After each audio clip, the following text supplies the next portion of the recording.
الحمد لله رب العالمين والصلاة والسلام على أشرف الأنبياء والمرسلين النبي الممجد أبي القاسم محمد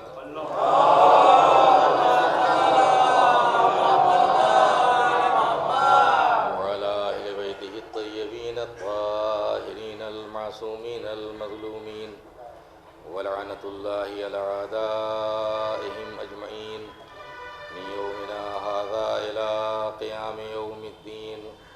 أما بعد فقد قال رسول الله صلى الله عليه وآله وسلم ما خلقتم للفناء بل خلقتم للبقاء وإنما تنقلون من دار إلى دار. صلوات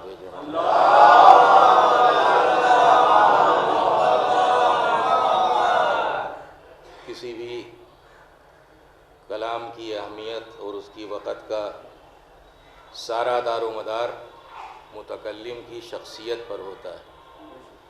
جیسے جیسے شخصیت بلند ہوتی جاتی ہے اسی اعتبار سے اس کلام کی حیثیت بھی بڑھتی جاتی ہے. 24 گھنٹے میں نہ جانے ہمارے جیسے لوگ کتنی باتیں کہتے اور سنتے رہتے ہیں، لیکن ہمارے کلام کی کوئی حیثیت نہیں ہے. لیکن اگر ایک قوم کا ذمہ دار، کسی ملک کا سربراہ، کسی صوبے کا سربراہ اگر کوئی بات کہہ دے تو صرف اس کی بات کو صرف اس کی ذات تک محدود نہیں رکھا جاتا، بلکہ اس کی بات کو اس کی شخصیت کے اعتبار سے دیکھا جاتا ہے. اس لیے کہ وہ صرف اپنے اندر ایک ذات نہیں ہے بلکہ خود ایک پورے صوبے کا ذمہ دار ہے یا ایک ملک کا ذمہ دار. لہذا ایک عام انسان کا کلام اس کی حیثیت اور ہوتی ہے، اور جو کسی درجے پر ہے، کسی مرتبے پر ہے، کسی عہدے پر ہے، وہ اگر کلام کرتا ہے تو اس کی حیثیت اور ہوتی ہے. یہ کلام بھی کسی معمولی شخص کا کلام نہیں ہے، یہ اس کا کلام ہے جسے پروردگار عالم نے عالمین کے لیے رحمت بنا کر بھیجا. اور یہ پیغمبر اکرم کی عظمت ہے، یہ آپ کی حیثیت ہے، یہ آپ کا درجہ ہے، یہ آپ کا مرتبہ ہے کہ 1,24,000 نبیوں میں پروردگار عالم نے کسی نبی کا تعارف اس طرح نہیں کرایا جس طرح اپنے حبیب کو پہچنوایا. اپنے کو پہچنوایا ہے رب العالمین کی حیثیت سے، اور اپنے حبیب کو پہچنوایا ہے رحمت للعالمین کی حیثیت سے. وَمَا أَرْسَلْنَاكَ إِلَّا رَحْمَةً لِلْعَالَمِينَ. یہ پیغمبر ہم نے آپ کو نہیں بھیجا مگر عالمین کے لیے رحمت بنا کر بھیجا. فقط عرب کے لیے رحمت نہیں ہے، فقط عجم کے لیے رحمت نہیں ہے، فقط ایک عالم کے لیے رحمت نہیں ہے، بلکہ عالمین کے لیے آپ کو رحمت بنا کر بھیجا ہے. وَمَا أَرْسَلْنَاكَ إِلَّا رَحْمَةً لِلْعَالَمِينَ کہ ہم نے آپ کو عالمین کے لیے رحمت بنا کر بھیجا ہے. اور جب حضور اکرم کی نبوت و رسالت، آپ کی امامت، آپ کی ولایت، یہ سب عالمین کے لیے ہے، تو آپ کے بعد حکم خدا سے آنے والا آپ کا جانشین یعنی امت کا امام، وہ بھی فقط عرب کا امام نہیں ہوگا. اس کی ولایت اور اس کی امامت بھی فقط عرب کے لیے نہیں ہوگی، فقط عجم کے لیے نہیں ہوگی، ایک عالم کے لیے نہیں ہوگی، بلکہ وہ عالمین کا امام ہوگا. ایک صلوات بھیجے محمد و آل محمد. یوں تو ظاہر ہے کہ سب سے اس کائنات میں سب سے افضل، سب سے اشرف، سب سے برتر، سب سے بہتر ذات پیغمبر اکرم حضرت محمد مصطفیٰ صلی اللہ علیہ وسلم کی ہے. لیکن اگر نام ہی کے اعتبار سے دیکھیں تو آپ کی عظمت دنیا کے سامنے اجاگر ہو جاتی ہے، دنیا کے سامنے ظاہر ہوتی ہے. ظاہری طور پر نام تو حضرت عبد المطلب نے رکھا ہے، اس لیے کہ جس وقت آپ کی ولادت باسعادت ہوئی ہے تو آپ بصورت یتیم پیدا ہوئے. حضرت عبداللہ کا انتقال تو اسی وقت ہو گیا تھا جب آپ اپنی مادر گرامی کے بطن مبارک میں تھے. بصورت یتیم پیدا ہوئے. آپ کے دادا حضرت عبد المطلب نے آپ کی پرورش کی ہے، لیکن نام حضرت عبد المطلب ہی کا رکھا ہوا ہے. لیکن کیا وجہ ہے؟ محمد یہ عربی لفظ ہے، اور ایسا نہیں کہ عرب کی ڈکشنری میں اس وقت یہ لفظ موجود نہیں تھا، لیکن محمد سے پہلے کوئی محمد نظر نہیں آتا ہے. محمد کے بعد تو آج ہزاروں کیا لاکھوں کیا کروڑوں محمد نظر آتے ہیں. اور یہ بھی واقعاً معصومین علیہ السلام کے بعض ناموں کی خصوصیت ہے کہ علی سے پہلے کوئی علی نہیں ملے گا، حسن سے پہلے کوئی حسن نہیں ملے گا، حسین سے پہلے کوئی حسین نہیں ملے گا. اور سب سے پہلے جو نام رکھا گیا ہے وہ پیغمبر اکرم کا نام رکھا گیا ان کے دادا حضرت عبد المطلب کے ذریعے. تو جناب عبد المطلب کے ذہن میں یہ نام کیسے آیا کہ یہی نام رکھا جائے؟ عرب میں نہ جانے اس دنیا میں کتنے نام رکھے جا رہے تھے، کوئی بھی نام رکھ دیتے. اس کا مطلب ہے کہ قدرت کی طرف سے کوئی اشارہ تھا عبد المطلب کو. اس لیے اور عبد المطلب کو اشارہ اس لیے میں نے عرض کیا کہ اس سے پہلے بھی عرب کے لوگوں میں ان کے ذہنوں میں یہ نام کیوں نہیں آیا؟ کسی نے اپنے بچے کا نام محمد نہیں رکھا. پہلی مرتبہ یہ حضرت عبد المطلب ہی کے ذہن میں یہ بات آئی کہ اس اپنے پوتے کا نام محمد رکھیں. لیکن عجیب و غریب فضیلت اس نام کے ذریعے بھی ظاہر کی ہے پروردگار عالم نے. اس کے اسما کو اگر آپ دیکھیں، پروردگار عالم کے ناموں پر نظر کریں تو ان ناموں میں آپ کو ملے گا محمود. محمود یعنی تعریف کیا ہوا، اور محمد بہت زیادہ تعریف کیا ہوا. ہونا تو یہ چاہیے تھا کہ یہ مخلوق ہے وہ خالق ہے، یہ عبد ہے وہ معبود ہے، تو محمود اسے نہیں بلکہ ان کو ہونا چاہیے، محمد اس کا نام ہونا چاہیے. مگر اس کے ناموں میں آپ محمد نہیں پائیں گے، بلکہ اس کا نام ہے محمود اور ان کا نام ہے محمد. بہت زیادہ تعریف کیا ہوا. اور شاید وجہ اس کی یہ ہے، اور فرق اس سے بھی ظاہر ہو جاتا ہے کہ کائنات جب کسی کی تعریف کرتی ہے وہ ذات محمود ہوتی ہے، اور وہ محمود جب تعریف کرتا ہے تو وہ ذات محمد بن جاتی ہے. صلوات بھیج دیں محمد والے محمد. کائنات کا ذرہ ذرہ جس کی تعریف کرتا ہے وہ محمود ہوتا ہے، اور وہ محمود جب تعریف کرتا ہے تو وہ ذات محمد بن جاتی ہے. کہ پیغمبر اکرم کی عظمت ہے. اور میں نے اسی لیا کہ جیسے شخصیت بلند ہوتی جاتی ہے، اور یہ حضرت عبد المطلب کو یقینی طور پر اپنے پوتے کے لیے کچھ نہ کچھ قدرت کی طرف سے الہام اور اشارے تھے، ورنہ کیا وجہ تھی کہ بچپن کا زمانہ ہے اور حضرت عبد المطلب کوئی معمولی شخصیت کے حامل نہیں تھے. مکے میں سردار مکہ تھے، سردار عرب تھے. خاص طور پر مکے میں خانہ کعبہ کی دیوار سے ملا کر آپ کے لیے مسند بچھائی جاتی تھی. آپ کے 10 بیٹے تھے، 10 بیٹے. ان 10 بیٹوں میں کسی بیٹے کی مجال نہیں تھی جو اس مسند پر بیٹھ جائے. لیکن تاریخ نے یہ واقعہ درج کیا ہے کہ کبھی اگر پیغمبر اکرم تشریف لائے، بچپن کا زمانہ ہے، تو آپ کہیں نہیں بیٹھتے تھے، آپ اسی مسند پر جا کر بیٹھتے تھے. اور کبھی اگر کسی چچا نے چاہا کہ اس مسند سے ہٹا دیں اور جناب عبد المطلب نے آتے ہوئے دیکھ لیا تو آواز دیتے تھے کہ نہیں، میرے لال کو، میرے بچے کو بیٹھا رہنے دو، یہ میری بڑی شان والا بچہ ہے. تو یہ بچپن میں عبد المطلب کون سی شان دیکھ رہے تھے؟ کون سی شان دیکھ رہے تھے؟ اس کا مطلب یہ ہے کہ فقط وہ بصارت کے ذریعے نہیں دیکھ رہے تھے، بصیرت کے ذریعے دیکھ رہے تھے. یہ شان بصارت کے ذریعے نظر آنے والی نہیں ہے، یہ شان بصیرت کے ذریعے نظر آنے والی ہے. لہذا بصیرت کے ساتھ اپنے جب پوتے کے چہرے کو دیکھتے تھے تو بڑی شان والا پاتے تھے. اور یہ شان والا دیکھ کر ہی عبد المطلب نے اپنے بعد کے لیے 10 بیٹے تھے، حضرت ابو طالب ہی کا انتخاب کیوں ہے؟ یہ پوتے کی پرورش کے لیے، نگہداشت کے لیے، تربیت کے لیے یہ فقط ابو طالب ہی کا انتخاب کیوں ہے؟ یہ انہی کو کیوں چنا گیا؟ 10 بیٹوں میں کسی کو منتخب کر لیتے. لیکن شاید یہ بھی جناب عبد المطلب کی بصیرت تھی کہ اگر پوتا شان والا ہے تو مربی بھی شان والا ہو، مربی بھی ایسا ہو جو شایان شان ہو. اور واقعاً بیت ابو طالب میں پیغمبر اکرم کسی یتیم بھتیجے کی حیثیت سے نہیں پلے ہیں. ہم نے بھی اس دنیا میں یتیم بھتیجوں کو ان کے چچا کے گھر پلتے دیکھا ہے، لیکن تاریخ گواہ ہے کہ بیت ابو طالب میں پیغمبر اکرم کسی یتیم کی حیثیت سے نہیں پلے ہیں بلکہ ایک شہزادے کی حیثیت سے پلے ہیں.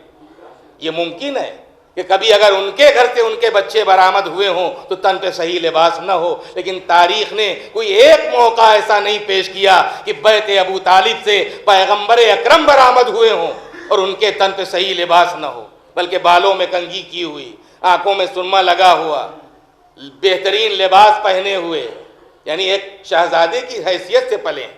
اور چونکہ ایک مرحومہ کی سال ثواب کی مجلس ہے، تربیت پیغمبر اکرم میں جتنا حصہ حضرت ابو طالب کا ہے اتنا ہی حصہ مادر امیر المومنین حضرت فاطمہ بنت اسد کا بھی ہے، اتنا ہی حصہ مادر امیر المومنین حضرت فاطمہ بنت اسد کا بھی ہے۔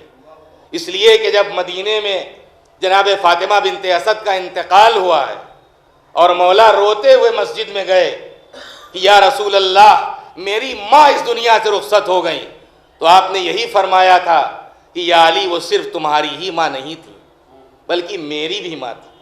اور آپ سنتے رہتے ہیں صرف تذکر اور یاد دہانی کے طور پر کہ آپ جنازے میں شریک ہوئے، اپنا پیراہن خاص، اپنا کرتا وہ پیغمبر نے کفن کے لیے دیا۔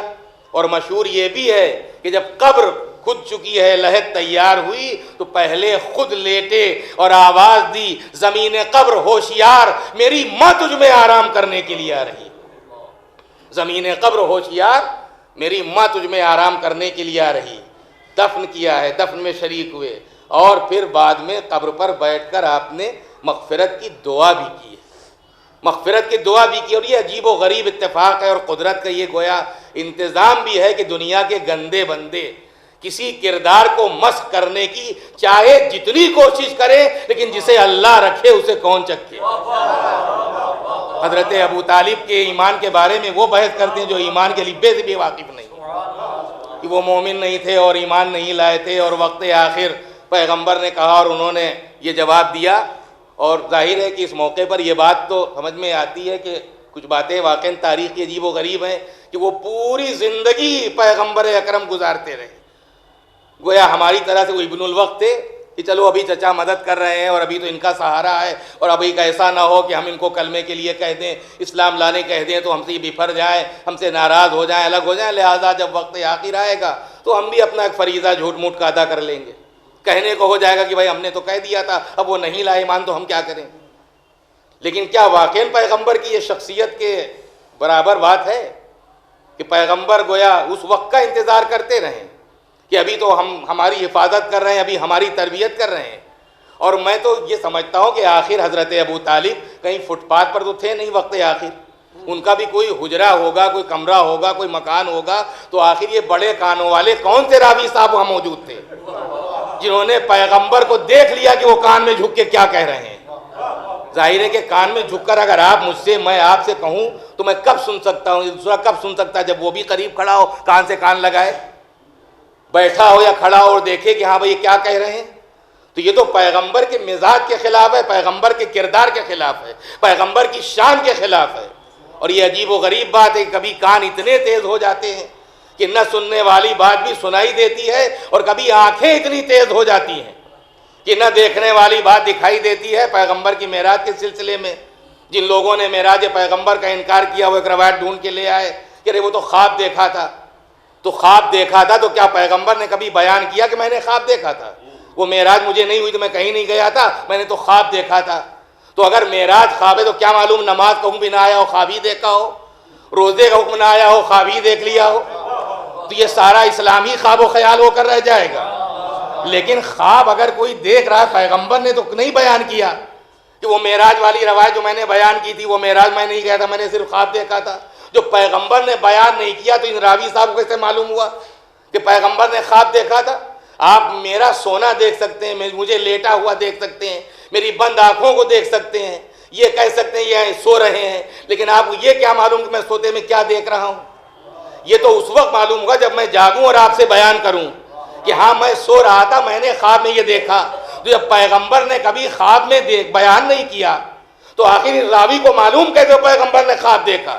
تو اس کا مطلب یہ کبھی آنکھیں اتنی تیز ہو جاتی ہیں کہ نہ دیکھنے والی چیز دکھائی دیتی ہے، اور کبھی کان اتنے تیز ہو جاتے ہیں کہ نہ سننے والی بات سنائی دیتی ہے، اور کبھی کان اتنے بہرے اور آنکھیں اتنی اندھی ہوتی ہیں کہ بھری ہوئی دوپہر میں مجمع کے سامنے منبر بنوا کے منبر پر لے جا کے دکھایا بھی جاتا ہے، سنایا بھی جاتا ہے، لیکن نہ دکھائی دیتا ہے نہ سنائی دیتا ہے۔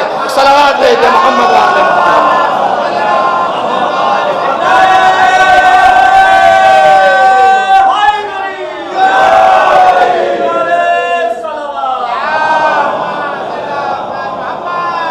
صلوات بھیجیں محمد علیہ محمد۔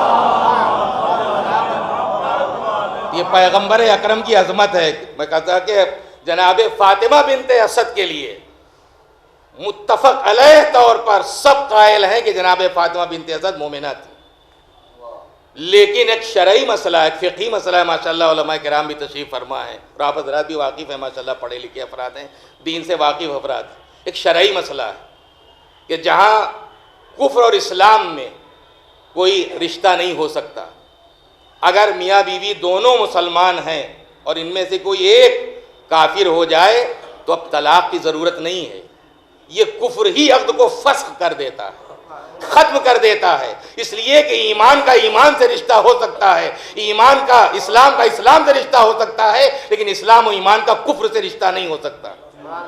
تو یہاں طلاق کی ضرورت نہیں ہوتی، یہاں خود بخود فسخ ہو گیا۔ تو اگر جناب فاطمہ بنت اسد کے ایمان پر سب متفق ہیں تو پیغمبر اکرم کو جناب فاطمہ بنت اسد سے کہنا چاہیے تھا کہ چچی اب آپ کا ہمارے چچا سے وہ رشتہ نہیں رہ گیا، یا جناب ابو طالب کو ٹوکتے کہ چچا اب آپ کا ہماری چچی سے وہ رشتہ نہیں ہے، اس لیے کہ آپ کافر ہیں، وہ مسلمان ہیں، وہ مومنہ ہے۔ لیکن زندگی بھر پیغمبر کا خاموش رہنا، نہ تو جناب ابو طالب سے کچھ کہنا، نہ جناب فاطمہ بنت اسد سے کچھ کہنا، اس بات کا ثبوت ہے، اس بات کی علامت ہے کہ اگر مومنہ وہ تھی تو ابو طالب بھی مومن کامل تھے۔ ایک صلوات بھیج دیں محمد علیہ محمد۔ اور یہ ساری بحث جو ایمان ابو طالب پر ہوتی اس کی ایک ہی وجہ میری سمجھ میں آتی ہے، اگر یہ خطا جناب ابو طالب کی نہ ہوتی، اب وہ بھی مرضی پر بیچارے ابو طالب کیا کریں، لیکن حضرت ابو طالب کی صرف ایک خطا ہے کہ وہ علی کے باپ ہیں، بس کبھی بحث نہ ہوتی ایمان ابو طالب پہ اگر وہ امیر المومنین کے باپ نہ ہوتے۔ یہ ساری بحث ہی اس لیے ہے کہ مولا کائنات کے باپ، ورنہ کسی دوسرے کے باپ پر اتنی بحث نہیں ہوتی، کسی کے باپ پہ بحث نہیں ہوتی، یہ علی ہی کے باپ پر اتنی بحث کیوں ہے؟ اس لیے کہ بغض ابو طالب سے نہیں ہے، بغض علی سے ہے، اور علی سے بھی بغض بنیادی نہیں ہے، اصل میں بغض محمد مصطفیٰ سے ہے۔ یہ محمد مصطفیٰ کا بغض علی سے نکالا گیا، علی کا بغض ان کے پدر بزرگوار سے نکالا گیا۔ ایک صلوات بھیج دیں محمد وآل محمد۔ جو لوگ پیغمبر سے بدلہ نہ لینے پائے وہ آل محمد سے بدلہ آج تک لے رہے ہیں۔ پیغمبر اکرم سے بدلہ نہیں لیا سکا، مصلحت کی بنیاد پر بدلہ لینے کی پوری تیاری تھی، لیکن مصلحتیں تھیں، اقتدار کی حرص تھی، لالچ تھی کہ ان کے بعد تو سب اسلام کے نام پر اپنا ہی ہوگا، لہذا اسی لیے اس وقت خاموشی اختیار کی گئی، لیکن ابھی پیغمبر کا کفن بھی میلا نہ ہونے پایا تھا۔ اس وقت سے لے کر آج تک آل محمد سے انتقام لیا جا رہا ہے، آل محمد سے بدلہ لیا جا رہا ہے۔ تو میں عرض کر رہا تھا کہ تربیت پیغمبر اکرم میں جتنی حصے داری حضرت ابو طالب کی ہے اتنی ہی حصے داری جناب فاطمہ بنت اسد کی بھی ہے۔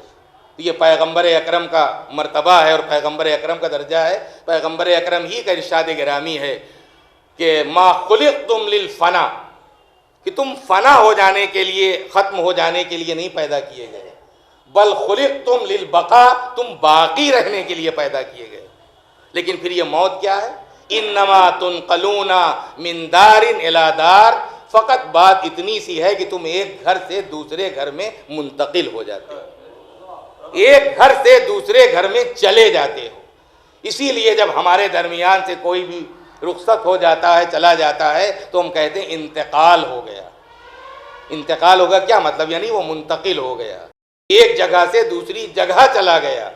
ورنہ ہمارے مذہب محمد و آل محمد کے اعتبار سے موت ختم ہونے کا، فنا ہو جانے کا نام نہیں ہے، بلکہ موت باقی رہنے کا نام ہے۔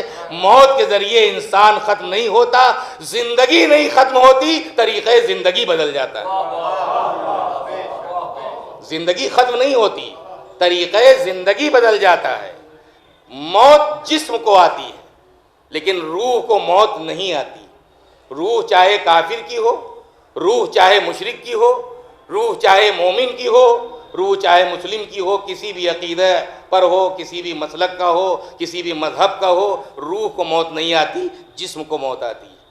اور یہی وجہ ہے کہ جس وقت بدر کی جنگ ختم ہوئی ہے اور چونکہ بدر میں جو کفار کے لوگ مارے گئے تھے تو انہوں نے اپنے مردوں کو کچھ تو ایک کنویں میں اس میں گرا دیا تھا، کچھ اچھی خاصی تعداد میں اس کنویں میں پڑے ہوئے تھے اور کچھ بکھرے ہوئے لاشیں تھے میدان میں۔ پیغمبر اکرم نے بدر کی جنگ ختم ہونے کے بعد آپ اس کنویں کے پاس تشریف لائے اور اس میں آپ نے دیکھا اور دیکھنے کے بعد فرمایا کہ اے کفار، کفر اختیار کرنے والوں، تم کیا برے لوگ تھے کہ تم نے اپنے پڑوس میں رہنے والے پیغمبر سے کوئی رواداری نہیں برتی۔ مفہوم یہی ہے لیکن الفاظ میرے ہیں کہ تم نے اپنے پڑوس میں رہنے والے پیغمبر سے کوئی رواداری نہیں برتی، اور میں نے تو اپنے پروردگار کا کیا ہوا وعدہ پورا پایا، بتاؤ تم نے اپنے پروردگار کا وعدہ کیسا پایا؟ پیغمبر نے ان مردوں سے خطاب کرتے ہوئے کہا، ایک شخصیت کا نام تاریخ میں موجود ہے، وہ جانی مانی شخصیت ہے، انہوں نے فرمایا کہ کیا یہ آپ کی بات سن رہے ہیں؟ کیا یہ آپ کی بات سن رہے ہیں؟ تو پیغمبر نے فرمایا کہ یہ تم سے زیادہ سن رہے ہیں، یہ تم سے زیادہ سن رہے ہیں، تم جس طرح میری بات سن رہے ہو یہ تم سے کہیں زیادہ سن رہے ہیں۔ اور میرے چلے، اب یہ ہے رحمت للعالمین کی حیثیت و شخصیت کہ وَمَا أَرْسَلْنَاكَ إِلَّا رحمت للعالمین۔ کفار ہیں، مشرکین ہیں، عذاب پروردگار کے مستحق ہیں، جہنم کا استحقاق حاصل کر چکے ہیں پیغمبر سے مقابلہ کر کے، لیکن اس کے باوجود ابھی عذاب نازل نہیں ہو رہا ہے کیونکہ رحمت للعالمین موجود ہے۔ پیغمبر نے فرمایا کہ جب میں یہاں سے چلا جاؤں گا تب عذاب کے فرشتے آہنی گرزوں سے ان پر اللہ کا عذاب نازل کریں گے، کہ آہنی گرز سے ان پر عذاب خدا نازل ہوگا، عذاب پروردگار نازل ہوگا۔ یہ تو پیغمبر، اس کا مطلب یہ ہے کہ موت جسم کو آتی ہے، جسم فنا ہوتا ہے، جسم ختم ہوتا ہے، لیکن روح کو موت نہیں آتی، روح باقی رہتی ہے، چاہے وہ کافر ہو، چاہے مشرک ہو، چاہے منافق ہو، چاہے مومن ہو، چاہے مسلم ہو۔ اسی ضمن میں ایک روایت جنگ جمل کے سلسلے میں بھی ہے۔ جس وقت جنگ جمل ختم ہوئی ہے اس وقت امیر المومنین گھوڑے پر سوار ہوئے اور آپ نے پورے میدان میں گشت کیا، اور اس کے بعد آپ کعب بن سورہ، یہ وہ شخص تھا جو قرآن حمایل کر کے آیا تھا۔ کیا بے معرفتی تھی، کیا بے معرفتی تھی کہ جو قرآن ناطق ہے اس کے مقابلے پر قرآن صامت لے کر آیا، جبکہ پیغمبر نے فرمایا تھا کہ یہ الگ نہیں ہو سکتے، نہ قرآن اہل بیت سے الگ ہو سکتا ہے، نہ اہل بیت قرآن سے الگ ہو سکتے، لیکن قرآن ناطق کے مقابلے پر آیا اور قرآن صامت ٹانگ کر حمایل کر کے آیا تھا۔ امیر ان پہنچے اور آپ نے فرمایا اسے بٹھاؤ، اس کو بٹھایا گیا، اس کی لاش پڑی ہوئی تھی، مولا نے فرمایا اسے بٹھاؤ، بٹھایا گیا تو آپ نے فرمایا، یہی فرمایا جو پیغمبر نے فرمایا کہ میں نے تو اپنے خدا کے وعدے کو پورا پایا، بتاؤ تو نے کیسا پایا؟ اور اس کے بعد آپ طلحہ کی لاش پر آئے، وہاں بھی آپ نے یہی فرمایا۔ وہاں بھی ایک شخص نے سوال کیا کہ مولا کیا یہ آپ کی باتیں سن رہے ہیں؟ تو آپ نے یہی جواب دیا تھا کہ جس طرح بدر کے کشتوں نے پیغمبر کی باتیں سنی تھیں اسی طرح یہ میری باتیں سن رہے ہیں۔ جس طرح بدر کے کشتوں نے پیغمبر کی باتیں سنی تھیں اسی طرح یہ میری باتیں سن رہے ہیں۔ تو اس کا مطلب یہ ہے کہ روح کو موت نہیں آتی، اور مومنین کی ارواح کہیں بھی ہوں وادی السلام میں ہی لائی جاتی ہیں۔ وادی السلام نام ہی سے ظاہر ہے سلامتی کی وادی، جہاں سلامتی ہی سلامتی ہے۔ اب اللہ آپ سب کو زیارت نصیب کرے، نجف اشرف میں روضہ امیر المومنین سے قریب ہی وادی السلام کا قبرستان ہے، لیکن اب مومنین جاتے ہیں اور اس میں کچھ اپنی قبریں بناتے ہیں، کچھ نام لکھتے ہیں۔ کبھی لوگ پوچھتے بھی ہیں کہ یہاں کیا ہے قبروں کا، تو ہم نے یہی جواب دیا کہ بھائی ہم نے نہ کہیں سنا ہے نہ دیکھا ہے کوئی روایت معصوم کی طرف سے کہ آپ جب وادی السلام میں جائیں تو اپنی قبروں کا نشان بنائیں اور کچھ وہاں نام لکھیں۔ ہاں یہ ضرور ہے کہ امام جعفر صادق علیہ السلام کا ارشاد گرامی ضرور ہے کہ مومن دنیا کے کسی گوشے میں بھی انتقال کرے اس کی روح وادی السلام میں ہی لائی جاتی ہے۔ دنیا کے کسی بھی گوشے میں اگر مومن کا انتقال ہوتا ہے تو اس کی روح وادی السلام میں ہی لائی جاتی ہے۔ تو میں اکثر یہی کہتا ہوں جب قافلے جاتے ہیں، کوئی پوچھتا ہے کہ بھیا ہم اگر چاہے نشان نہیں قبر بھی اپنی کھود کر جائیں، اور اگر مومن نہیں ہیں تو آنے والے نہیں ہیں، اور اگر مومن ہیں تو چاہے نشان بنائیں یا بنائیں، جب امام نے کہہ دیا ہے تو ہماری روح آ کر رہے گی۔ ایک صلوات بھیجیں محمد والے۔ ہم مومن ہی نہیں ہیں تو نشان کیا، ہم قبر ہی کھود دیں تو کیا ہوتا ہے؟ لیکن اگر مومن ہے تو چونکہ صادق الوعد امام کا قول ہے، اس کا قول ہے جس کا لقب ہی صادق ہے کہ مومن دنیا کے کسی بھی گوشے میں فوت ہو، اس کا انتقال ہو، اس کی روح وادی السلام میں لائی جاتی ہے۔ حبہ عرینی یہ مولا کے ایک صحابی ہیں، یہ کہتے ہیں کہ میں ایک دن مولا کے ساتھ یوں ہی چلا اور آپ وادی السلام میں پہنچ گئے، میں ذرا پیچھے رہ گیا، مولا آگے بڑھ گئے، پھر میں نے دیکھا کہ آپ اس طرح سے کلام کرنے لگے جیسے کسی سے گفتگو کی جاتی ہے، بات کی جاتی ہے عام لہجے میں۔ میں کھڑا ہو گیا، کھڑے کھڑے تھک گیا، بیٹھ گیا، پھر بیٹھے بیٹھے تھک گیا، پھر کھڑا ہو گیا، پھر کچھ تھکن کا احساس ہوا، پھر بیٹھ گیا۔ اس کے بعد میں مولا کی خدمت میں کہا کہ مولا آپ اتنی دیر سے کھڑے ہوئے ہیں، آپ تھک گئے ہوں گے، میں اپنی ابا بچھائے دیتا ہوں، آپ تشریف فرما ہو جائیں۔ تو مولا نے فرمایا کہ نہیں، مجھے ذرہ برابر تھکن کا احساس نہیں ہے، اس لیے کہ میں اس وقت اپنے برادران ایمانی سے گفتگو کر رہا ہوں، اس وقت میں اپنے برادران ایمانی سے گفتگو کر رہا ہوں، مجھے ذرہ برابر تھکن کا احساس نہیں ہے۔ تو حبہ پوچھتے ہیں کہ مولا کیا یہ اسی طرح گفتگو کر رہے ہیں جیسے ہم آپ سے؟ تو آپ نے فرمایا کہ اگر تمہاری آنکھوں کے سامنے سے بھی پردے ہٹا دیے جائیں تو تم دیکھو گے یہ سب گروہ در گروہ بیٹھے ہوئے ایک دوسرے سے گفتگو ہی کر رہے ہیں، یہ سب گروہ در گروہ ایک دوسرے سے گفتگو کر رہے ہیں۔ تو عرض کرنے کا مقصد یہ ہے کہ اس کا مطلب روح کو موت نہیں آتی ہے بلکہ جسم کو موت آتی ہے، اور اسی لیے جب روح کو موت نہیں آتی ہے، اگر روح بھی مر جاتی بھی تلقین کا کیا مطلب؟ کہ کاہے کے لیے تلقین پڑھی جا رہی ہے؟ سارے عقائد کا بیان اور ایک ایک کر کے جتنی بھی ہیں، کیا توحید اور کیا نبوت اور کیا امامت اور قیامت اور صراط اور میزان اور سب کے حق کا اعلان کہ یہ بھی حق ہے اور یہ بھی حق ہے اور یہ بھی حق ہے۔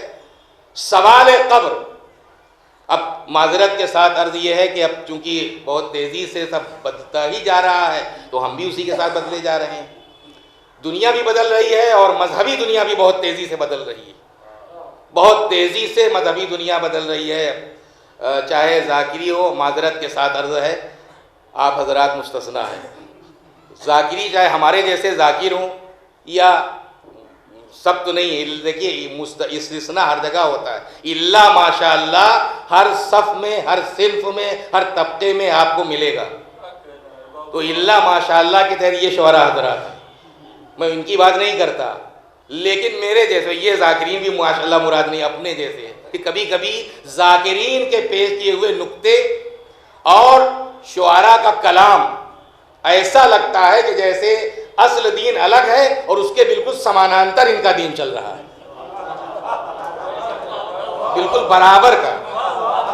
آپ قرآن پڑھیے، آپ سیرت معصومین پڑھیے تو لگتا ہے کہ ایک صاف ستھرا، انتہائی آسان، انتہائی سادہ، یہ ساری جٹلتا جو ہم کو دین میں دکھائی دیتی ہے یہ ہمارے جیسے لوگوں کی دین ہے، ورنہ دین تو بہت سادہ سادہ ہے۔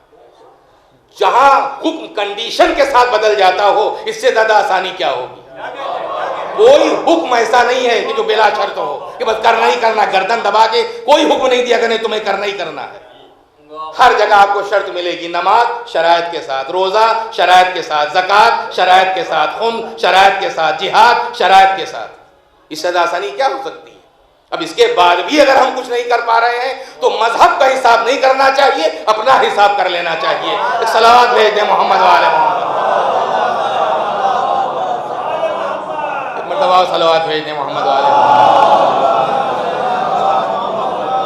تو تو کبھی کبھی ذاکرین کے نقطے بھی ایسے ہوتے ہیں یہ بالکل جیسے حقیقت سے الگ، اور کبھی تو اہانت انبیاء، اہانت قرآن، اہانت احکام، مسلمات سے بالکل الگ ہٹ کے بات، اور کبھی کبھی بات شعراء کا کلام بھی ایسا ہوتا ہے کہ جیسے لگتا ہے کہ اس کا کوئی حقیقت سے کوئی مطلب ہی واسطہ نہیں۔ اب سوال منکر و نکیر، ہم جو مر جاتا ہے تب بھی ہم تلقین میں کہتے ہیں کہ حق ہے، وہ ہونا ہی ہونا ہے، حتیٰ کہ امام نے فرمایا کہ جو سوال منکر و نکیر کا قبر میں سوال و جواب کا انکار کرے وہ ہم میں سے نہیں ہے۔ یہ اتنی اہم بات ہے۔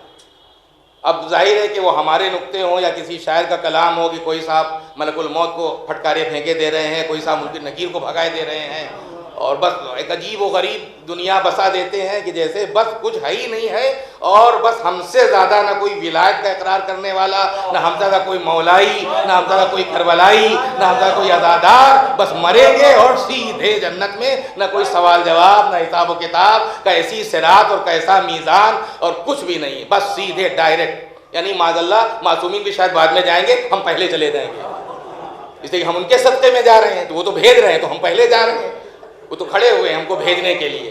معاذ اللہ، استغفر اللہ۔ عجیب و غریب ایک ابھرتی ہے، یعنی مذہب کی جو امیج کہیے یا اس کی چھوی کہیے یا اس کے عجیب و غریب بات معلوم ہوتی، لیکن سوال منکر و نکیر بھی جب قبر میں حق ہے تو ظاہر ہے کہ وہ تو ہونا ہی ہونا ہے۔ ہاں بے شک ساری رحمتیں، ساری برکتیں صاحبان ایمان، صاحبان تقوی کے لیے یقینی طور پر ہیں، اور بعض مومنین میں ایسے افراد ہوں گے جن سے سوال و جواب نہیں ہوگا، مگر وہ ہمارے جیسے نہیں ہوں گے۔ وہ ایک اعلیٰ منزل ہے، وہ عرفانی منزل ہے، وہ صاحبان معرفت، صاحبان تقوی، دین پر مکمل طور پر دین کو سمجھنے والے اور پوری طرح دین پر عمل کرنے والے، واقعاً اتباع معصومین کرنے والے، خدا اور رسول اور امام کی اطاعت کرنے والے۔ وہ ہم جیسے خطا کار گنہگار ان کے برابر کہاں جا سکتے ہیں؟ اور اگر ایسے ہی ہوتا تو پھر ایمان کی قسمیں اور ایمان کے درجات کیوں ہیں؟ اگر سب برابر ہیں تو ایمان کے درجات کیوں ہیں؟ جب دور معصومین میں سب برابر نہیں ہو سکتے تو اس دور میں کیا سب برابر ہوں گے؟ وہ 10 درجے پر ہیں، وہ 9 درجے پر ہیں، وہ 8 درجے پر ہیں، وہ 7 درجے پر ہیں، اس کا مطلب کوئی 1 درجے پر بھی ہوگا، کوئی 2 درجے پر ہوگا، کوئی 3 درجے پر ہوگا۔ یہ تو کچھ خاص شخصیتیں تھیں جن کے بارے میں باتیں ہمارے سامنے آ گئی۔ یہ سوال منکر و نکیر اتنا اہم ہے یقینی طور پر، اور اگر یہ باتیں اتنی ہی آسان ہوتی تو ہمارا اور آپ کا چوتھا امام، جس کا لقب ہی زین العابدین اور جس کا لقب ہی سید الساجدین ہے، اگر یہ مرحلے صراط، میزان، فشار قبر، سوالات قبر اگر یہ اتنے ہی آسان ہوتے تو امام اپنے چاہنے والوں کو ان مراحل کے لیے خصوصی دعاؤں کا درس نہ دیتے کہ دیکھو ان مرحلوں کے لیے بھی اپنے مالک سے سوال کرو، دعا کرتے رہو۔ دعا ابو حمزہ صومالی میں آپ دیکھیے، طولانی دعا ہے لیکن اس میں جملے موجود ہیں کہ پروردگار میرے اوپر اس وقت رحم کرنا جب میری روح میرے جسم سے نکل رہی ہے، میرے اوپر اس وقت رحم کرنا جب پڑوس کے لوگ مجھے تخت غسل پر کروٹیں بدلوا رہے ہیں، اس وقت رحم کرنا جب مجھے کفن میں لپیٹا جا رہا ہو، اس وقت رحم کرنا جب مجھے ہمسائے پڑوس کے لوگ اپنے کاندھوں پر اٹھا کے ہماری منزل آخر قبر کی طرف ہمیں لے جا رہے ہیں۔ پروردگار میں سوال منکر و نکیر کو یاد کر کے روتا ہوں، یہ دعا ابو حمزہ صومالی میں کہ میں سوال منکر و نکیر کو یاد کر کے روتا ہوں، میں اس قبر کی تنہائی اور وحشت کو یاد کر کے روتا ہوں۔ تو ہمارے جیسوں کی حیثیت کیا ہے، تو کیا بساط ہے؟ یہ تو صاحبان تقوی، خود وقت کا امام اپنے چاہنے والوں کو یہ تعلیم دیتا ہے کہ دیکھو بارگاہ الہی میں یہ بھی دعا کرنا ہے کہ ان مرحلوں میں بھی اللہ تمہاری مدد کرے، اس کی رحمت تمہارے شامل حال ہو جائے، شامل حال ہو جائے۔ اور یقینی تو میں نے کہا کہ ہاں جو رحمتیں برکتیں ہیں وہ صاحبان ایمان، صاحبان تقوی کے لیے ہیں۔ خود معصوم نے ارشاد فرمایا کہ جب مومن کا انتقال ہوتا ہے، کوئی بھی مومن ہو یا مومنہ، اس لیے کہ یہ مرد اور عورت کی تفریق یہ صرف جسم کے اعتبار سے ہے، روح کے اعتبار سے نہیں ہے۔ جو روح ایک مرد کے جسم میں کام کرتی ہے وہی روح ایک عورت کے جسم میں بھی کام کرتی ہے، لہذا مرد و عورت کا اختلاف جسم کے اعتبار سے ہے لیکن روح کے اعتبار سے کوئی اختلاف نہیں ہے، اور اسی وجہ سے جتنی بھی اخلاقی باتیں ہیں ان سب کا تعلق جسم سے نہیں ہے، روح سے ہے۔ اچھائی اور برائی کا تعلق جسم سے نہیں ہے، روح سے ہے۔ عقائد کا تعلق جسم سے نہیں ہے، روح سے ہے۔ اعمال کا تعلق جسم سے، یعنی جسم کے ذریعے وہ اعمال ادا تو ہوتے ہیں لیکن حقیقت میں ان تمام باتوں کا تعلق روح سے ہے، روح سے۔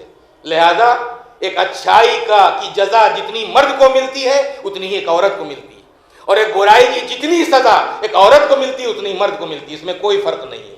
اگر اس نے نیکیاں کی ہیں تو اس کو جزا ملے گی، اس نے برائیاں کی ہیں تو اس کو سزا ملے گی۔ اور خود ارشاد پروردگار بھی ہے کہ ہم کسی عمل کرنے والے کی انی لا اضیع عمل عامل منکم من ذکر او انثی، کہ میں کسی بھی عمل کرنے والے کی عمل کو برباد نہیں کرتا، چاہے عمل کرنے والا مرد ہو یا عمل کرنے والی عورت ہو۔ سوال منکر و نکیر، ایمان اگر واقعی مومن ہے تو امام نے فرمایا کہ جب قبر میں دفن کر دیا جاتا ہے صاحب ایمان کو، میں نے عرض کیا کہ چاہے وہ مومنہ ہو یا مومن ہو، تو 6 نورانی شکلیں آتی ہیں۔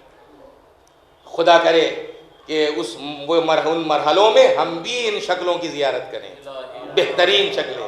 6 نورانی شکلیں آتی ہیں، ایک سرانے، ایک پائتی، ایک داہنے، ایک بائیں، ایک اوپر اور ایک نیچے۔ اور اس میں ایک شکل انتہائی، اور تجسیم اعمال خود ہمارے ایک باب ہے، تجسیم اعمال کے اعمال کا مجسم ہو جانا، مرنے کے بعد انسان کو اپنے عمل کو دیکھنا۔ اب اس نے جیسا عمل کر رکھا، اگر برا عمل کیا ہے تو پھر اسی اعتبار سے شکل ہوگی، اور اگر نیک عمل کیا ہے تو اسی اعتبار سے شکل ہوگی۔ یہ پورا باب ہے، پورا چیپٹر ہے ہمارے تجسیم اعمال کا، کم سے کم ایک شیعہ اثنا عشری کی حیثیت سے ہم انکار نہیں کر سکتے۔ لہذا امام نے فرمایا کہ 6 نورانی شکلیں آتی ہیں، اس انداز پر ہوتی ہیں، اور اس میں جو سب سے نورانی شکل ہوتی ہے وہ پوچھتی ہے ان دیگر دوسری شکلوں سے جو نورانی ہے کہ تم کون؟ تو داہنی طرف والی سے کہ میں نے اس کی نماز جب نورانی شکل میں، تاکہ اس کو اس شکل کو دیکھ کر سکون ملتا رہے، گویا نماز سکون کا ذریعہ بنے گی قبر میں۔ اس کے بعد بائیں شکل، تم کون ہو؟ کہا میں زکوٰۃ ہوں، ایک نورانی سے ایک اچھی شکل تاکہ اس کے ذریعے سکون ملے۔ پھر تم کون ہو؟ کہا میں اس کا حج اور عمرہ ہوں۔ تم کون ہو؟ کہا میں اس کی وہ نیکیاں ہوں جس نے اپنے مومنین کے ساتھ اور دوسرے لوگوں کے ساتھ، انسانوں کے ساتھ، اپنے اعزا اقربا کے ساتھ کی ہیں۔ اس کے بعد یہ ساری جو نورانی شکلیں ہیں، یہ اس جو سب سے زیادہ نورانی شکل ہے منور ہے، جس کی وجہ سے ساری قبر سوال کرتی ہیں کہ تم ہم میں سے سب سے زیادہ نورانی ہو، تمہاری شکل سب سے اچھی ہے، تم کون ہو؟ تو وہ سب سے زیادہ نورانی شکل ان 5 نورانی شکلوں سے کہتی ہے کہ میں ولایت محمد و آل محمد علیہ السلام۔ ظاہر ہے کہ اسی ولایت ہی پر ہمارے دین کا سارا دار و مدار، سارا دار و مدار، سارا انحصار اسی ولایت ہی پر ہے، اس لیے کہ ولی مطلق خدا ہے۔ اسی ولی مطلق نے اپنے رسول کو ہمارا ولی بنایا، اسی ولی مطلق نے ہمارے امام کو بھی ہمارا ولی اور سرپرست، نگراں، دیکھ بھال کرنے والا مولا اور آقا بنایا۔ لہذا ولی مطلق وہی ہے، تو ولایت ہی پر سارا دار و مدار ہے دین کا۔ تو یہ سوال قبر ہو یا صراط سے گزرنا ہو یا میزان ہو، شاید میں نے عرض بھی کیا ہے کہ میزان بھی حق ہے، یعنی اعمال کا تولا جانا، لیکن یہ اعمال تولے جائیں گے تو ہر چیز کا ترازو الگ ہوتا ہے۔ اعمال کا ترازو کیا ہے؟ شاید میں نے کبھی عرض کیا ہو کہ اعمال کوئی ایسی چیز تو نہیں ہے جن کے بنڈل رکھے ہوئے تولے جا رہے ہیں، لیکن اعمال کے تولنے کا کیا مطلب؟ ہر چیز کے تولنے کا انداز الگ ہوتا ہے۔ بہنے والی چیزیں، ان کے پیمانے الگ ہوتے ہیں، ٹھوس چیزوں کے پیمانے الگ ہوتے ہیں، بھاری چیزوں کے پیمانے الگ ہوتے ہیں، سونے کا پیمانہ الگ ہوتا ہے۔ تو اعمال کا میزان کیا ہے؟ اعمال تولے جائیں گے تو کیا مطلب؟ کون سا ترازو لگایا جائے گا؟ وہ کون سا ترازو ہے؟ آپ زیارت جامعہ پڑھیں تو اس میں ہے السلام علیکم یا موازین الاعمال، اے اعمال کے ترازو آپ پر ہمارا سلام ہو، تمام معصومین۔ اور زیارت امیر المومنین پڑھیں، اس میں آپ کو ملے گا السلام علیکم یا میزان الاعمال، اے اعمال کی ترازو آپ پر ہمارا سلام ہو۔ یعنی ہمارے عمل سے ان کے عمل کو ٹیلی کر کے دیکھا جائے گا، معنوی اعتبار سے نہیں، ظاہری کم سے کم کچھ تو ملتا جلتا ہو۔ تمہیں یہی میزان. صراط بال سے زیادہ باریک. میں نے عرض بھی کیا ہے کبھی شاید کہ قرآن مجید ہو یا معصومین کے ارشادات و فرمودات، بہت سی جگہوں پر آپ کو سمبولک ٹاک ملے گی، علامتی گفتگو. صراط پل قائم ہوگا، بال سے زیادہ باریک، تلوار کی دھار سے زیادہ تیز، آگ سے زیادہ گرم. کون گزرے گا؟ یہ کیا ہے صراط؟ یہ پل، اور وہ حق ہے. الصراط حق. صراط بھی حق ہے، لیکن کیسے کوئی چلے گا، کیسے کوئی گزرے گا؟ یہ صراط کیا ہے؟ حقیقت میں معصومین کا راستہ ہی صراط ہے. اور میں اس کے لیے سمجھتا ہوں کہ اس صراط کو سمجھنا اس دنیا میں تو ہمارے لیے تقریباً ناممکن سی بات ہے. پڑھنے کو ہم پڑھتے ہیں، سننے کو آپ سن لیں، لیکن سمجھ میں نہیں آئے گا کہ آخر یہ کیسا پل ہے، کیا ہوگا، کیسے گزریں گے. لیکن حقیقت یہ ہے کہ اس صراط کو اگر سمجھنا ہے تو اس دین کے صراط کو سمجھ لیجیے. دین کے اس مادیت سے بھری پوری دنیا میں دین کے راستے پر قائم رہنا، اپنے تمام عقائد و مسلمات و احکام کے مطابق عمل کرتے رہنا اور اپنے کو ہر گناہ سے بچائے رہنا تا حیات، ایسا ہی ہے جیسے پل صراط سے گزرنا. ایک ایسا پل جو بال سے زیادہ باریک، تلوار کی دھار سے زیادہ تیز، آگ سے زیادہ گرم ہے، اور جو اس صراط سے گزر گیا وہی اس صراط سے بھی گزر جائے گا. اور جو اسی صراط پر چلتے ہوئے کبھی ادھر گرا جا رہا ہے، کبھی ادھر گرا جا رہا ہے، وہاں کیا گزر پائے گا؟ اس صراط سے وہی گزرے گا کہ یہاں دین کے صراط سے گزرا جا رہا ہے. حلال و حرام، نجس اور پاک، عقائد، اعمال، احکام جو کچھ بھی ہیں دین کے، دین خدا کے مطابق عمل کرنا، گویا یہی صراط سے گزرنا. اور یہی صراط جو اس صراط سے گزر جائے گا وہی اس صراط سے بھی گزر جائے گا. اور بس ظاہر ہے کہ صراط اور میزان سب حق ہے. اور مرنے کے بعد ہی حقیقت یہ ہے کہ ان چیزوں کے بارے میں جو روایات ہیں ہمارے جیسے پڑھ تو لیتے ہیں، لیکن بہت ساری چیزیں نہیں سمجھ میں آتی اور سمجھی جا بھی نہیں سکتی. وہ دنیا ہی الگ ہے. یہ تو اسی وقت معلوم ہوگا جب ان مرحلوں سے ہم گزریں گے. وقت موت تکلیف کیسی ہوتی ہے، جب ہم گزریں گے تب معلوم ہوگا. ابھی تو فقط سن رہے ہیں یا سنا رہے ہیں. کیا ایسی تکلیف ہوتی ہے، ایسی تکلیف ہوتی ہے کہ جیسے ریشم کے کپڑے کو کٹیلی جھاڑیوں پر ڈال کر اسے کھینچ دیا جائے، جیسا اس کا تار تار الگ ہو جاتا ہے، اسی طرح وقت موت انسان تکلیف محسوس کرتا ہے کہ جب روح اس کے جسم کو چھوڑنے لگتی ہے، روح کا رابطہ جسم انسانی سے ٹوٹنے لگتا ہے. کہیں یہ تعبیر پیش کی گئی کہ قینچی سے جسم کے گوشت کو تکے تکے اور بوٹی بوٹی کر دیا جائے تو اس وقت جو تکلیف ہوتی وہی تکلیف اس وقت ہوگی جب انسان کے جسم سے روح نکلتی. لیکن میں نے عرض کیا کہ ابھی تو ہم صرف سن رہے ہیں اور سنا رہے ہیں، لیکن ابھی ہم واقعاً اس تکلیف کو محسوس نہیں کر پاتے ہیں. یہ تو اسی وقت معلوم ہوگا. پروردگار عالم بحق محمد و آل محمد علیہ الصلاۃ والسلام ان تمام مراحل کو ہم سب کے لیے، ہر مومن ہر مومنہ کے لیے آسان کر دے. وہ چاہے روح کے نکلنے کا موقع ہو، چاہے سوال منکر و نکیر کا موقع ہو، چاہے وحشت قبر ہو، چاہے صراط ہو، چاہے میزان ہو. اور یہ دعا ضرور کرنا چاہیے کہ ہمیں روز قیامت شفاعت معصومین علیہم الصلاۃ والسلام حاصل ہو جائے. میں نے کبھی کہا بھی ہے، میں آپ جیسوں کی بات نہیں کرتا، اپنے جیسوں کی بات کرتا ہوں کہ اگر شفاعت پیغمبر اکرم اور شفاعت صدیقہ طاہرہ یا شفاعت ائمہ معصومین اگر ہم جیسے خطا کاروں، گناہ گاروں، معصیت کاروں، جاہلوں، بے معرفت لوگوں کو حاصل نہ ہو سکی، نہ ہم اپنے عقیدے پر نجات پا سکتے ہیں، نہ اپنے عمل کا نجات پا سکتے ہیں. کیا ہمارا عقیدہ اور کیا ہمارا عمل اگر ان معصومین کی شفاعت نصیب نہ ہو. تو اس لیے شفاعت معصومین کی دعا بھی ضروری ہے کہ پروردگار ہمیں شفاعت معصومین حاصل ہو جائے. خاص طور پر پیغمبر اکرم کو شفیع المذنبین کہا گیا، لیکن خود شفاعت کا حق رکھنے والے معصوم نے فرمایا کہ کھلم کھلا اور علل اعلان گناہ کرنے والے کو ہماری شفاعت نہیں پہنچے گی.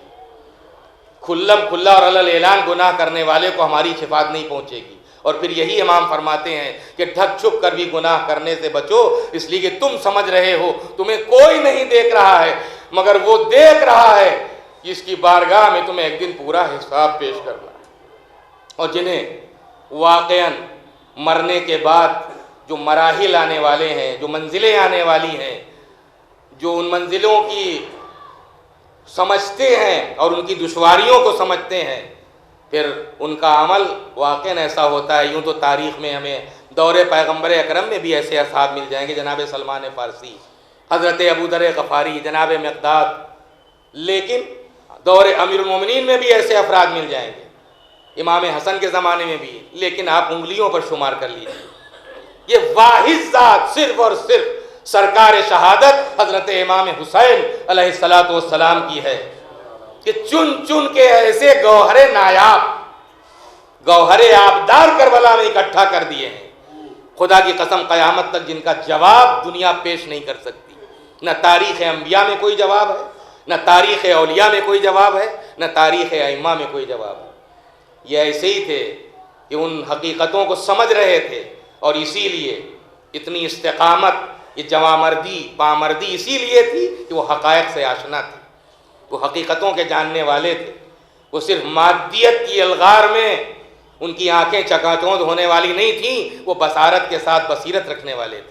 وہ جانتے تھے کہ اس دنیا کی زندگی ہی سب کچھ نہیں ہے، اگر اس دنیا کی زندگی ہی کو وہ سب کچھ سمجھتے تو حسین کا ساتھ دینے کے لیے نہ آتے، حسین کے سے وفاداری کا مظاہرہ نہ کرتے، لیکن وہ جانتے تھے کہ یہ چند گھنٹوں کی یا 1 2 3 دن کی یا چند دنوں کی پریشانی اور دشواری، اس کے بعد ہمارے لیے دائمی رحمت ہے، ہمارے لیے ایک دائمی رحمت ہے، ہمارے لیے ایک دائمی سکون ہے، ہمارے لیے دائمی رحمتیں ہیں، دائمی برکتیں ہیں۔ اسی لیے کربلا میں جو تھا وہ چاہتا تھا کہ پہلے وہ قربان ہو جائے، سبقت کر رہے تھے ایک دوسرے پر کہ پہلے ہم قربان ہو جائیں، پہلے ہم قربان ہو جائیں۔ اور خدا کی قسم کربلا میں فقط مردوں ہی کا کردار ہمیں نظر نہیں آتا، کربلا میں ہمیں عورتوں کا کردار بھی ایسا نظر آتا ہے کہ وہ بھی حقائق سے آشنا صاحبان معرفت بیویاں تھیں۔ میں ان بیویوں کا تذکرہ، ان مخدرات عصمت و طہارت کا تذکرہ نہیں کرتا جو آغوش عصمت کی پلی بڑھی تھیں، بلکہ ان بیویوں کو دیکھیں کہ جو کربلا میں ان کے ساتھ آئیں، جو ناصر حسین بن کر آئے، نصرت حسین کرنے کے لیے آئے، ان کے ساتھ آنے والی بیویاں لیکن حقائق سے کتنی آشنا، اس روحانیت و معنویت سے کتنی واقف، آخرت پر کتنا پختہ ایمان۔ کوئی ہے ماں کہ جو اپنے بچے کو اس طرح سجا کر میدان میں بھیج دے جیسے کربلا میں ماں نے سجا کر بھیجا؟ امام واپس کر رہے ہیں، چلے جاؤ بیٹا، تمہاری ماں کے لیے تمہارے باپ کا غم کافی ہے۔ اور پس پردہ سے آواز آتی ہے، مولا بیوہ کا ہدیہ ہے، اسے رد نہ کیجیے گا۔ مولا یہ بیوہ کا ہدیہ ہے، اسے رد نہ کیجیے۔ یہ کربلا کی خواتین ہیں، یہ کربلا کی عورتیں ہیں کہ جو جہاں انہوں نے واقعہ نصرت کا حق انہوں نے بھی ادا کیا۔ اگر شہادت امام حسین تک جتنے بھی اعزاء، اقرباء، انصار، احباب موجود تھے، انہوں نے اگر نصرت کی ہے تو کربلا میں ان خواتین نے بھی نصرت کی ہے۔ بس فرق یہ ہے کہ عصر عاشورہ تک حسین کو بچانے والے تھے، عصر عاشورہ کے بعد مقصد حسین کو بچانے والے، لیکن مقصد حسین کو بچانے والیوں میں صرف چند خواتین ہیں، لیکن سر فہرست ثانیہ زہرا جناب زینب کا نام نامی آتا ہے، جنہوں نے واقعاً مقصد حسین کو بچایا۔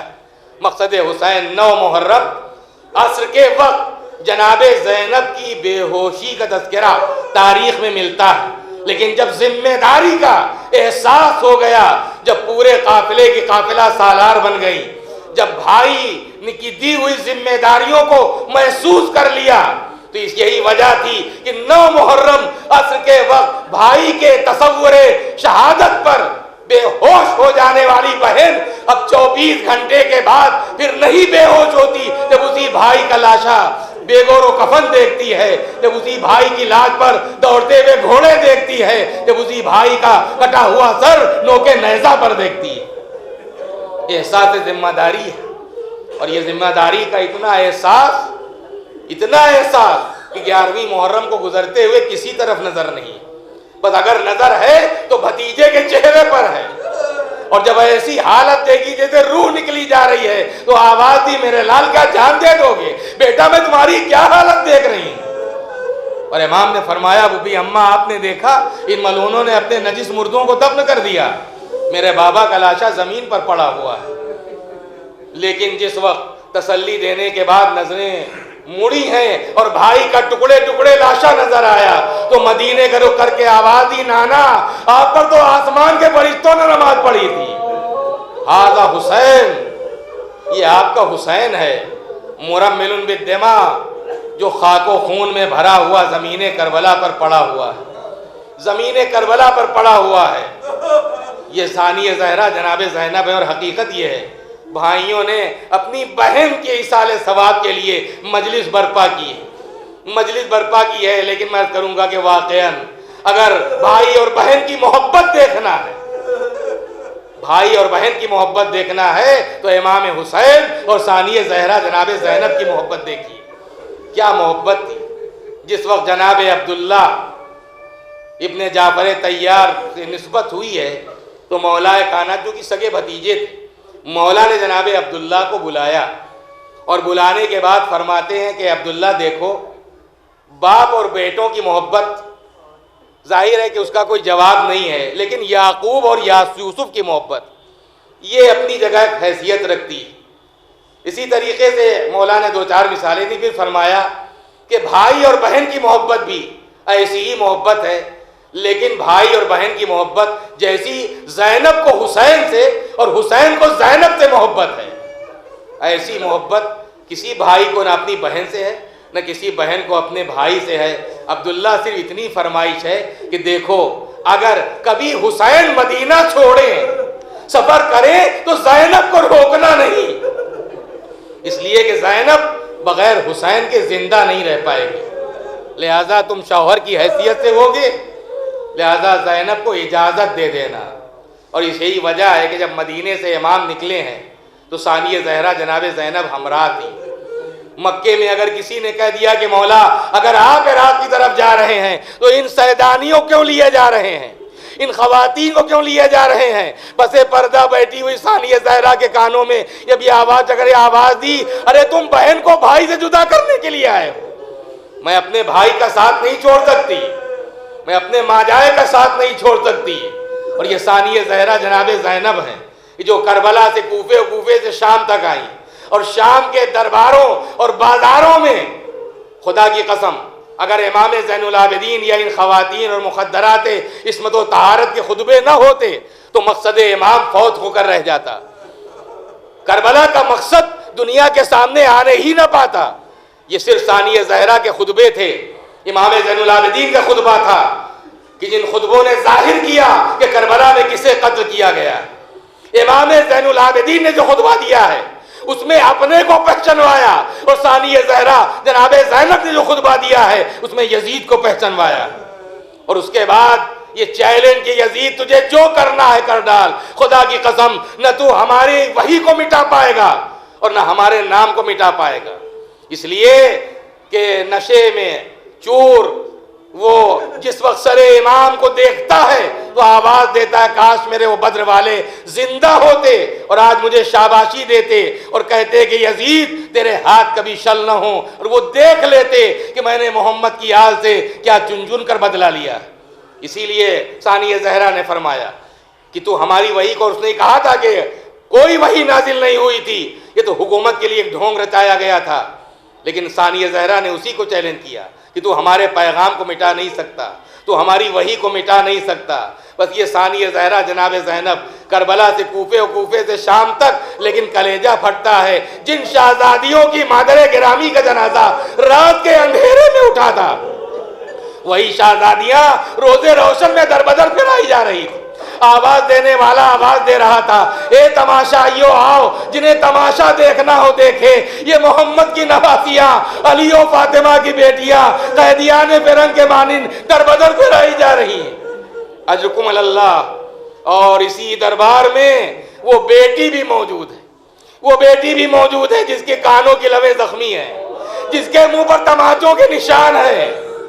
یہ شام ہی میں مصیبت گزری تھی کہ ایک ہی رسن میں باندھا گیا تھا، کسی کا گلا بندھا ہوا تھا، کسی کا بازو بندھا ہوا تھا، کسی کی کلائی بندھی ہوئی تھی، تشت میں امام کا سر تھا، یزید تخت پر بیٹھا ہوا تھا۔ جناب سکینہ نے جس وقت دیکھا باپ کے کٹے ہوئے سر کو دیکھا، چاہا کہ باپ کا کٹا ہوا سر اپنے ہاتھ میں لیں، لیکن اس ملعون نے روک دیا کہ کیا تمہارے بابا تمہیں بہت چاہتے تھے، معصومہ عرض کرتی کہ ہاں میرے بابا مجھ سے بہت محبت کرتے تھے. وہ کہتا ہے کہ میں تو تب جانوں جب تم وہیں سے اپنے بابا کو بلاؤ اور یہ سر تمہاری آغوش میں پہنچ جائے. حسین کی یتیمہ نے ایک دفعہ کرتے کا دامن پھیلایا. اے بابا یزید آپ کی محبت کا امتحان لے رہا ہے, میری آغوش میں آ جائیے. تاریخ نے لکھا سر حسین دست سے بلند ہوا, بیٹی کی گود میں آیا. مدت کے بعد بیٹی نے جو باپ کا سر پایا منہ پہ منہ رکھ دیا. بابا آپ کے بعد تماچے لگائے گئے, گوشوارے چھین لیے گئے, کانوں کی سمیت قلمیں زخمی کر دی گئیں, ردائیں چھین لی گئیں. ہمیں دیار بدیار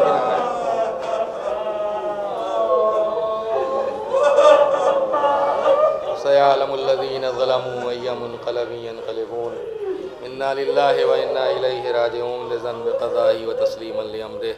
ربنا تقبل منا انک انت السمیع العلیم. الہی بحق الزہراء و ابیہا و بعلہا و بنیہا, پالنے والے اس ذکر کو مرحومہ کے بلندی درجات کا ذریعہ قرار دے. پروردگار ہم سب کی اور ہر مومن اور مومنہ کی تمام دینی دنیوی ضرورتوں اور حاجتوں کو پورا فرما. پروردگار محمد اور آل محمد علیہ الصلاۃ کا واسطہ ہر مومن ہر مومنہ کی ہم سب کی جان مال عزت آبرو کی حفاظت فرما. اس دور غیبت امام میں ہم سب کو اپنی معرفت پیغمبر اکرم جناب فاطمہ زہرا سلام اللہ علیہا ائمہ معصومین علیہ السلام کی معرفت عطا فرما. بالخصوص امام عصر کی معرفت تاکہ ہماری موت جاہلیت کی موت نہ ہو. پروردگار پرچم اسلام کو بلند فرما, پرچم کفر و شرک و نفاق کو سرنگوں کر زمانے کے امام کے ظہور میں تعجیل فرما. ہم سب کا شمار حضرت کے اعوان و انصار میں ہو. گزارش ہے کہ ایک بار پھر سورہ ہم کی تلاوت اور 3 بار سورہ توحید کی تلاوت فرما کر کلثوم فاطمہ بنت بشیر الحسن مرحوم کے لیے اصال ثواب.